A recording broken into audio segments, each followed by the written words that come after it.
Hi, I'm Mark. Hi, I'm Karl. And today we're going to be doing some amazing chocolate bonbons filled with caramel and cappuccino mousse. Yes. And you're taking the lead on this one because you are a master chocolatier. So the first thing we're going to do is, so we're going to look at the molds. So you need to have a few bits of equipment for this. Yep. So I've got here a mold. We're doing some hearts today. But the first thing to do is to actually polish the insides of your molds. Yep. So I've got some cotton buds or cotton balls here. Why do we do that? Why don't we just wash and dry them? You should wash and dry them first, but it's just in case of if you put your fingerprint in there, whatever you touch inside of the mold, it'll reflect on your chocolate and the shine on it. Okay. Because when you temper chocolate, you're trying to aim for like the shine. So I'm just gonna using a cotton ball, just rub the insides of the molds. And you brought a hairdryer today, which is nice.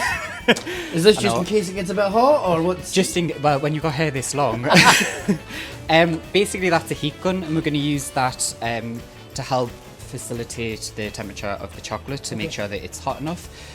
If you don't have one at home, you can always buy a hairdryer, because they also work equally as well. Oh, okay, good. And these are sort of relatively inexpensive, the molds as well, aren't they?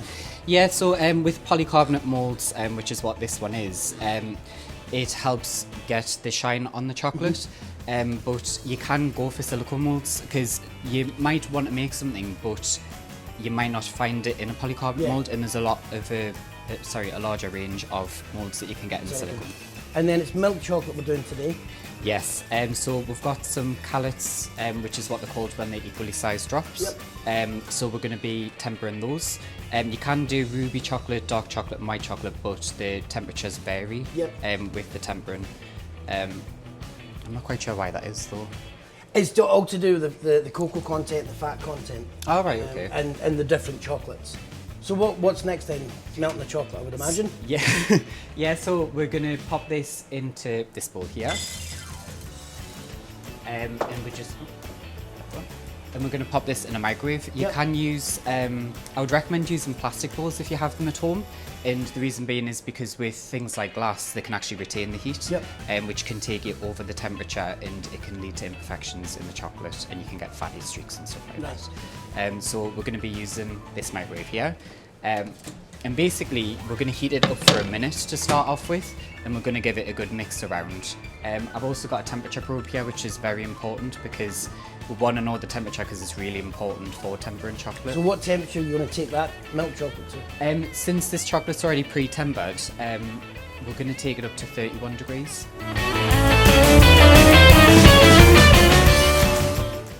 So after heating it up, we're just going to give it a mix around, and it doesn't look as if anything's happening, but the temperature is obviously affecting the chocolate, and it's just that means you don't get any hot spots because chocolate can burn, which is the reason why you just got to give it a little shuffle, and we're just going to stick it back in. So whilst I'm tempering this chocolate, are you alright to get a start on the ganache and the caramel? Yeah, for sure. That's perfect. So we're going to be doing a dry caramel, and then a chocolate and espresso ganache. So I'll nip over to the cooker and get that done.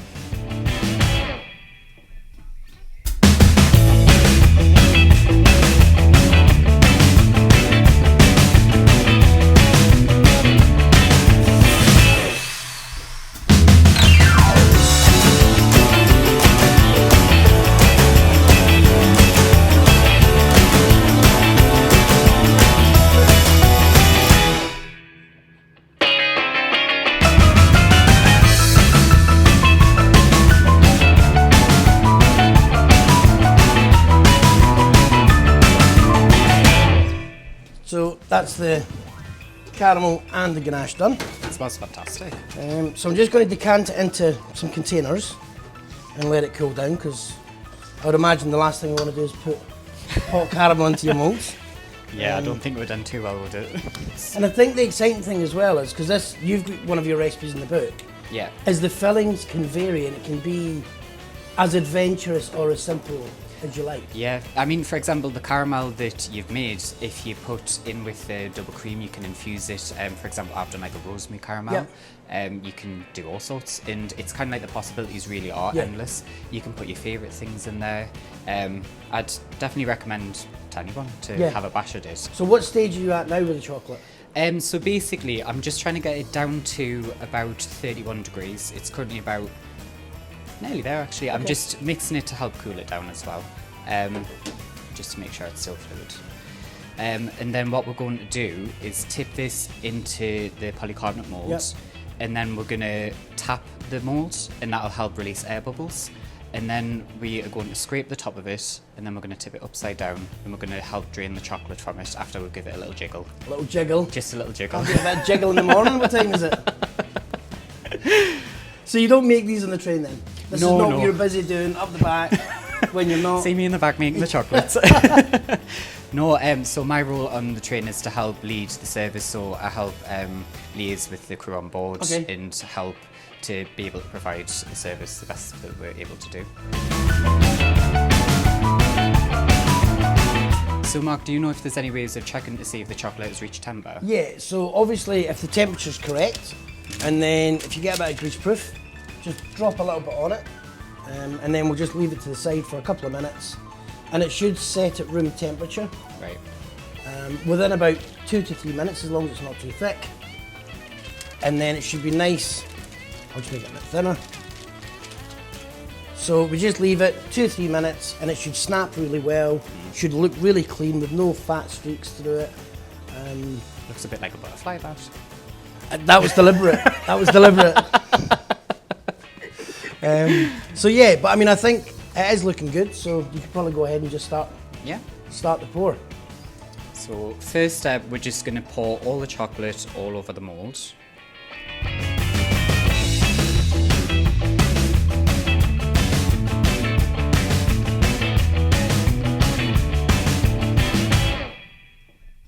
And then, as you can see, air bubbles have kind of came to the surface. And then we're going to tip it. However, if you wanted like a full piece of chocolate, you can just scrape it and then just leave it as it is. But we're going to do a nice little caramel, a little bit of ganache. So we just want a nice smooth kind of shell. Nice. And then I'm just going to use the scraper, which is really important just to make sure we get nice clean edges.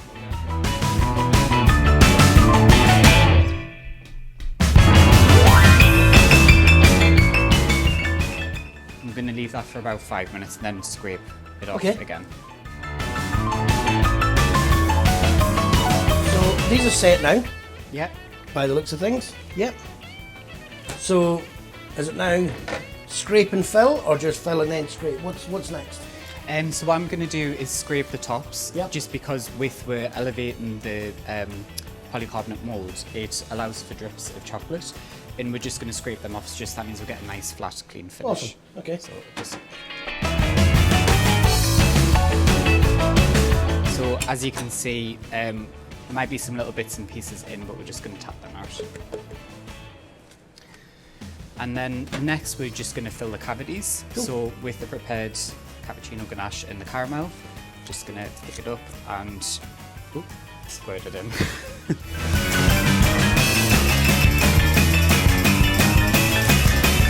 And this can be any flavour, fruit flavoured, salted caramel. This is cappuccino, this is Yeah, caramel. so you can just add whatever flavours you want. So you could do different flavour caramels, you can do different flavour ganaches.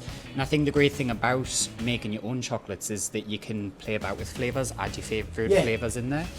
The one thing I would recommend is using good cooking quality chocolate for this. You couldn't do this with a shop bought quick bite. No, you're just not going to get the same flavour from it. I mean, I think, you know, the milk chocolate we're using is 55%. Yeah.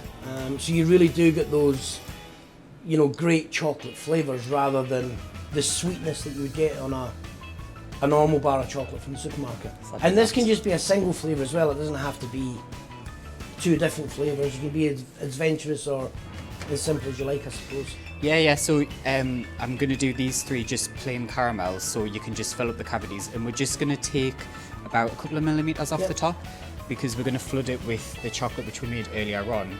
And a good thing about chocolate when you board it is you can reuse it. So although I did use this chocolate to fill the cavities, I'm also going to use it to top the chocolates, and you could even use it for the next time you go make chocolate. It doesn't go kind of off.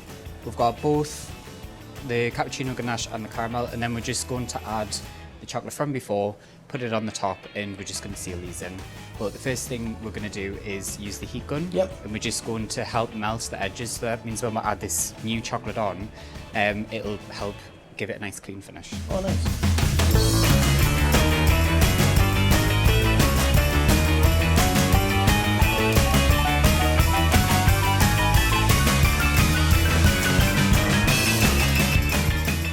Scrape that off using the scraper, and then we're just going to have to let them cool again, and then we'll just be able to knock them out after.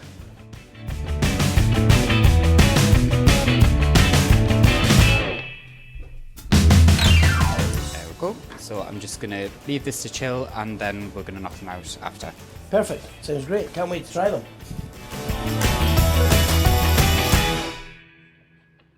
So that's them cooled, set, scraped, and now you're just going to knock them out. We're going to knock them out. And we can eat them. And then we're going to eat them all. Perfect.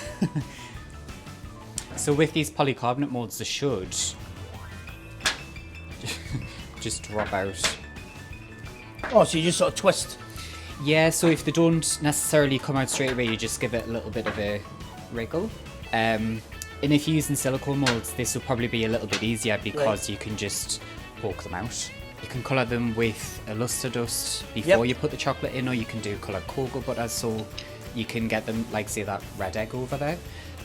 But since we don't know, we're just going to have to eat them all and work out which flavour's which. So thanks very much for watching. All these recipes are available in the cookbook. Make sure you keep an eye on the socials, so LNER on Twitter, Instagram, Facebook, and it's LNER Weekend Kitchen, and thank you very much.